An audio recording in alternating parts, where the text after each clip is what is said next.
Hey guys, how you going? Hope you're all having a fantastic evening. Tonight I'm going to be doing a movie review. Now this movie isn't necessarily a straight out horror film, but it's got enough horror element in it to classify it as a horror film. So I'm going to put it into the horror category. It's a South Korean film, so South Korean language. Unless you can speak it, you're going to have to do some English subtitle reading. It's a 2010 film, very, very recent, directed by Ji-woon Kim, who also directed A Bittersweet Life, The Good, the Bad and the Weird, and The Quiet Family. All very good films, so I already had a high expectation coming into this one. So this is his latest film called I Saw the Devil. Now, I Saw the Devil, the film is about this serial killer named Kyung Chul, who was played by Choi Min Sik, who was the main character of Old Boy. So if you're a fan of South Korean cinema, you will definitely recognise this guy straight away. I'm a huge fan of his. I think he's one of the most underrated actors out there. And I was really, really happy to see him in this film because it's a much different character to his other roles that I've seen him in. So he plays this very, very sadistic, vicious serial killer. Now this guy is one cold-hearted human being. He has no reasoning. He just does what he does, and he's just one of the most brutal serial killers that I've seen in any film.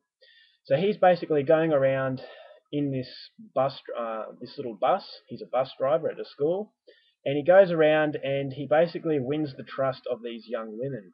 Now, whether it's someone broken down on the side of the highway or someone waiting for a bus, he works his charm and he basically gets the trust of these women to accept his offer for help. But then when they realise who this guy really is, it's too late and they've just fallen victim. So he's going through. The police have no clue. He covers his tracks very, very well. And this is where we are introduced to this special agent named Soo Hyun, played by Lee Byung-hun from The Good, the Bad and the Weird. He's this special agent. He seems to have everything going for his life. He's very young, ambitious. He's very good at his job. He's got a very rewarding job, and he's got a very, very beautiful wife. So life is really going well for this guy, and he's very, very happy with the way things are going. But all that changes when the serial killer kidnaps his wife, and basically she's the next victim. He cuts her up and disposes of her body. And when this special agent realizes who his latest victim is, obviously, as you could tell, his life is completely shattered. He's been absolutely traumatized, and everything that he's built up in his life has now crumbled at the hands of this serial killer. So he has no idea who's responsible for this death, but he knows that whoever did it needs to suffer. So he goes on this journey to discover the identity of this serial killer, but he doesn't want to kill this serial killer straight out. He wants to watch this serial killer suffer just like his wife suffered. So he wants to inflict as much pain and suffering as possible before he puts this serial killer out of his misery. So the rest of the film is pretty much him pursuing this serial killer, and the line between good and evil is crossed, and this good guy starts transforming into the monster that he is chasing. And that's what the film is pretty much about. It's a character study of a good man being traumatized to the point that he has become someone that, he hunted for a living, being the special agent. So that's as far as I'm going to go with the story. I don't want to give too much away. It's definitely a film that, while it doesn't have the most complex story, it definitely does have enough sort of side elements to it to really create a unique experience. So the less I say about it, the better. That's just your basic synopsis, and that's all you're going to get. If you want to learn more, well, you're going to have to watch the film. So my thoughts on the movie. Now, South Korea, a real reputation. They've made some great films, like The Quiet Family, A Bittersweet Life, The Good, the Bad and the Weird. You've got Thirst, Old Boy. Brilliant films. And personally, I started thinking, it's only a matter of time before South Korea start going on the downhill. Start going downhill because of all of this great stuff that they're coming up with. I just thought it's only a matter of time before they, the standard kind of dropped. So I didn't know exactly what to expect with this one, but based on previous movies, I had a high expectation, and I can say I was completely blown away by this film. This is better than Old Boy. Now that is a big statement. I loved Old Boy. I consider Old Boy a masterpiece, but I think this film is a lot better.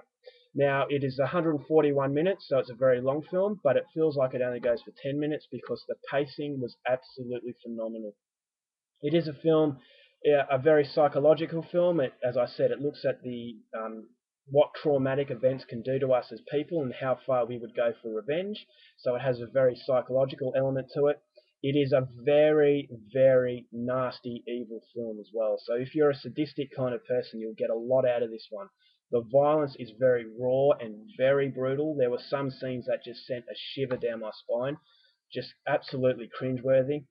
There's a lot of blood. There's a lot of severed limbs. So anyone who's into the bloodbath sort of movies will get a lot out of this one. And then you've got a lot of emotional impact in it as well. So, and plus, on top of all that, you've got a very, very thrilling action film.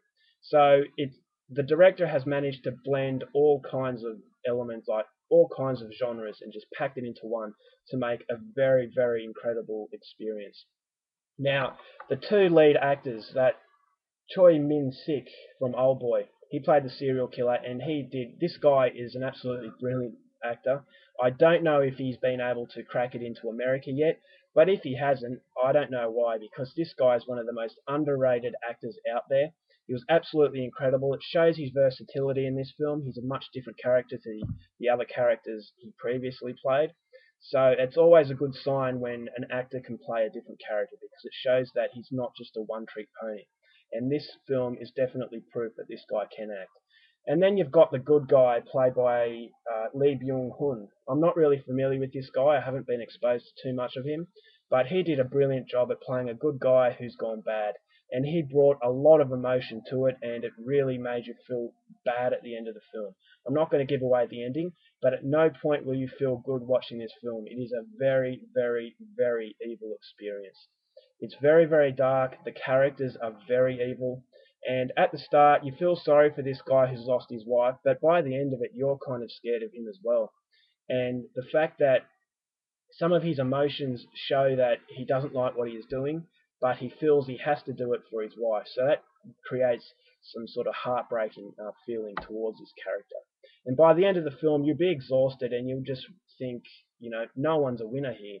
And that was just something really unique. It didn't go down that Hollywood path, which is what I loved about it. I thought the ending was absolutely brilliant, very gory, and it just capped off a magnificent experience for me. And if you're a fan of, well, you don't have to be a fan of South Korean cinema. If you're just a fan of very hard-hitting, brutal films, this is definitely one for you.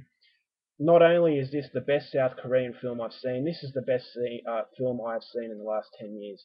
I can say that. I am continually being surprised by what South Korea deliver. This one is head and shoulders above Oldboy. I know a lot of you liked Oldboy, but just watch this film and you will realise just how good this film is. The direction was absolutely incredible.